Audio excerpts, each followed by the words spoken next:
This time, gonna give everyone their favorite topic. Gear! Hey! We're gonna talk camera equipment! We're gonna talk toys! Which toy is the best toy to buy? Hey! Yeah, I'm guilty. I also watch camera stuff. I also watch equipment. I also watch these kind of videos. So because I've used a lot, because I've used a lot of equipment, because I've used different brands,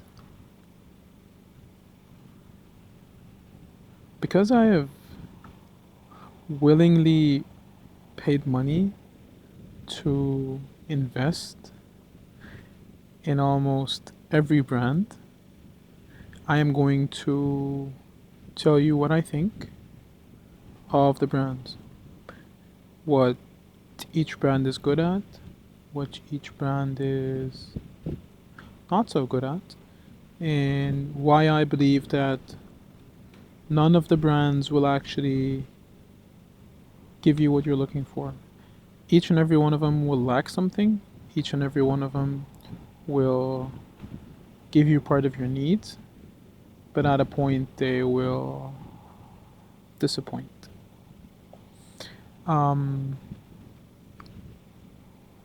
So, short history lesson.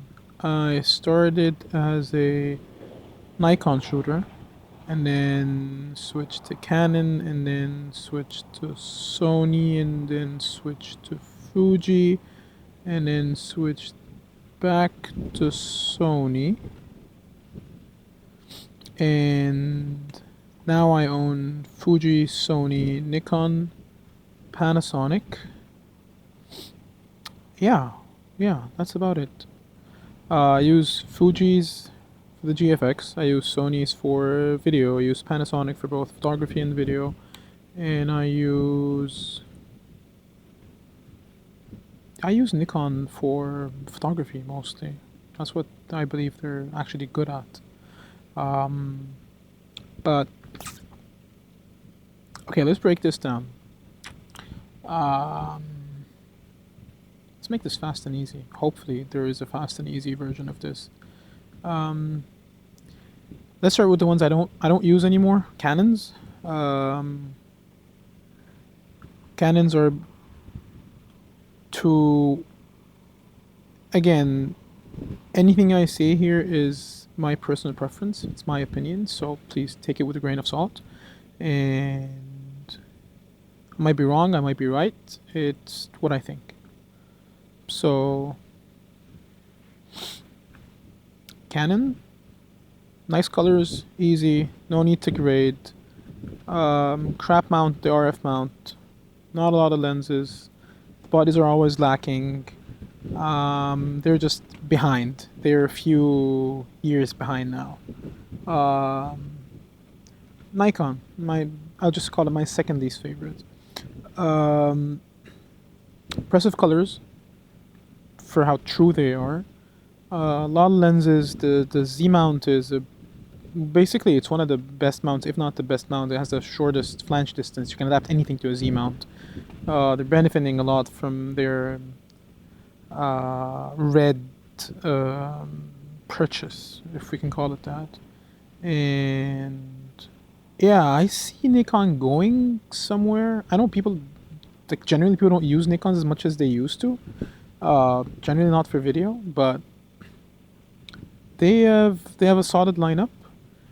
Quality isn't as good as it used to be. Like I can never compare a D850 to like a Z8 or a Z9. The D850 was way better in terms of quality, but tech, Nikon, they have the tech. Okay, Sony. Yeah, everyone's gonna hate me on this. Sony is like a jack of all trades. Sony does everything.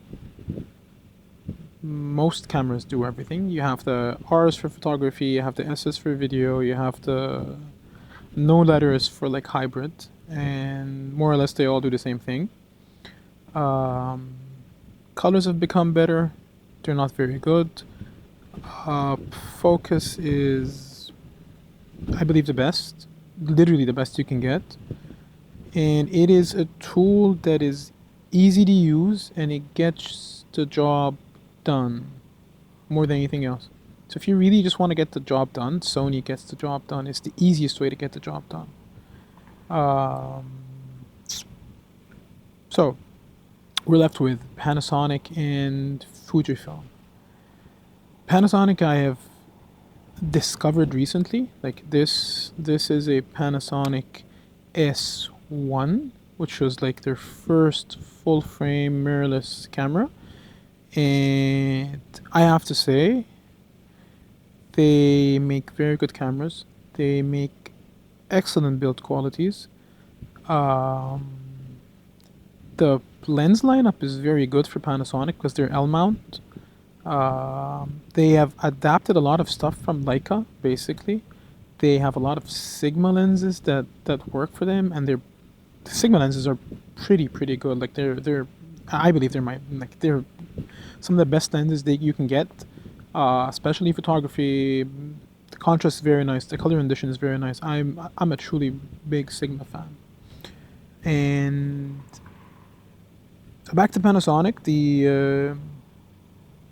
they have very good colors.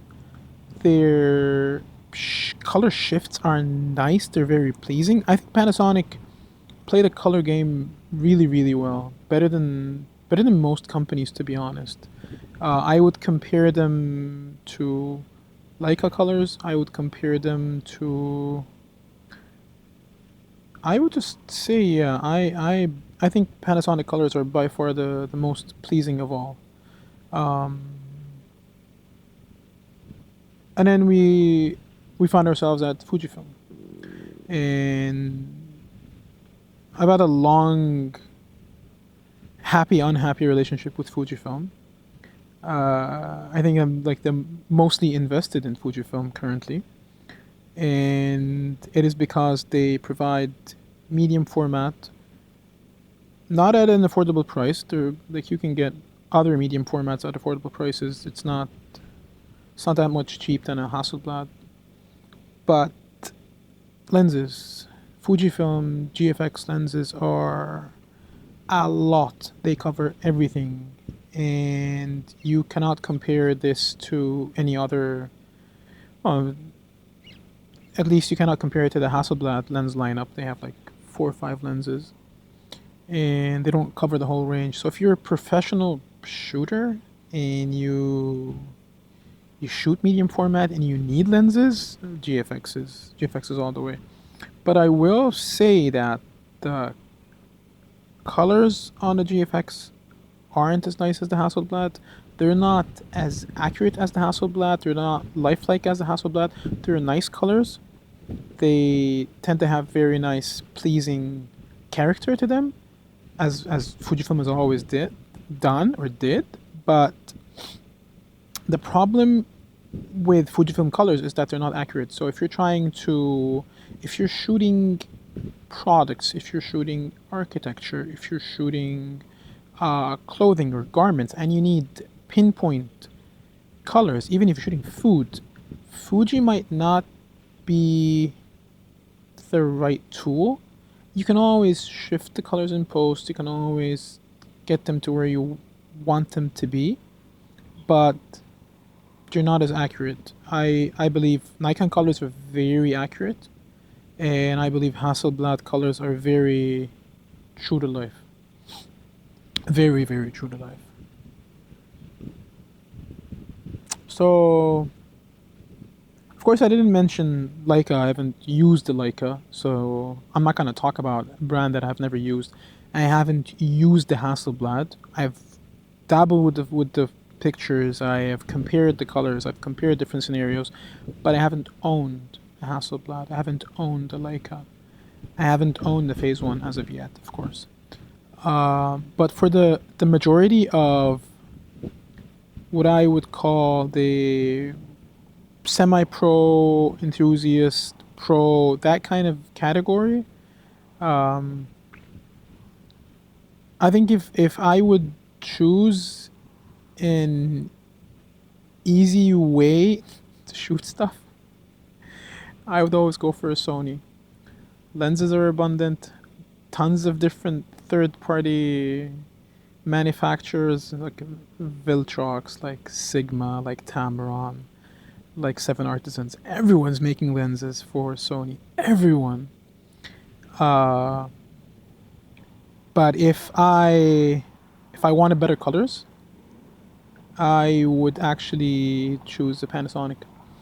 I've put them side by side, and surprisingly, um, I like the Panasonics more, and I definitely like the build quality of the Panasonics more. Sony's are toys, they're plastic toys. Panasonics, they're really built tough. And don't get me wrong, I'm not trying to sell you anything. It's my opinion. This is my own money. I have Sony in my own money. I've tons of cameras that I've bought with my own money, so no one's supporting this. No one's paying me for this. But yeah, if you're a working photographer, Sony gets the job done. If you want better quality, go for Panasonic. If you want easy colors, go for a Canon. And if you need very accurate colors, just go for a Nikon. I think that's it. Now I've gotten that out of the way, so hopefully, hopefully next video I won't need to talk gear again, unless anyone wants to ask me a specific question about a specific piece of gear, and if I have that information, I will just plug it in. So yeah, until next time, stay safe.